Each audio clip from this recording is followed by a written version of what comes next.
శ్రీరామచంద్రశ్రితపారిజాత సమస్త కళ్యాణ గుణాభిరామ సీతాముఖంభోర్హచంచరీకో నిరంతరం మంగళమాతనోతు. ఆపదామపహర్తారం దాతారం సర్వసంపదాం లోకాభిరామం శ్రీరామం మోక్షదంతం నమామ్యహం. నేటి కాలమాన విశేషాలను గమనిద్దాం.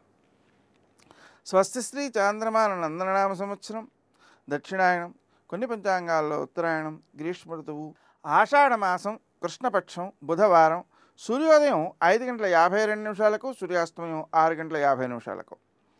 తిథి అష్టమి, రాత్రి 8:22 వరకు. నక్షత్రం రేవతి, సాయంకాలం 5:01 వరకు. వర్జం లేదు. దుర్ముహూర్తం ఉదయం 11:55 నుంచి 12:47 వరకు. అమృతకాలం మధ్యాహ్నం 2:23 నుంచి 4:08 వరకు. బుధవారం కాబట్టి రాహుకాలం మధ్యాహ్నం 12 నుంచి 1:30 వరకు.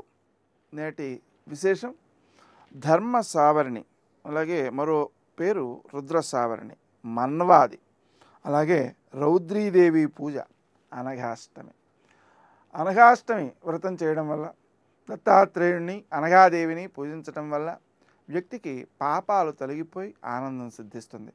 రౌద్రీదేవి పూజ చేయడం వల్ల వ్యక్తికి కోపం బాధించదు. ఎందుకంటే నిజానికి కోపమే వ్యక్తికి ఎక్కువ బాధించేటువంటి స్వభావం కలిగినది. మనకు చాలా సందర్భాల్లో తెలుస్తుంటుంది.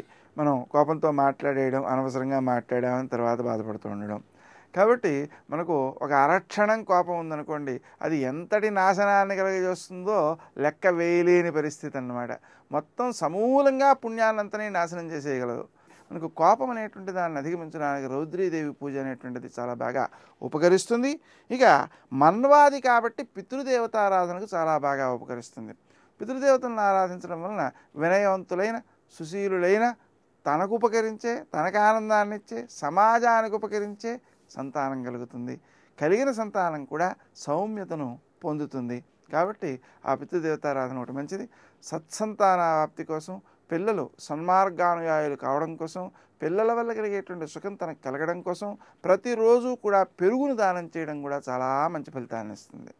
నేటి ఆణిమత్యం.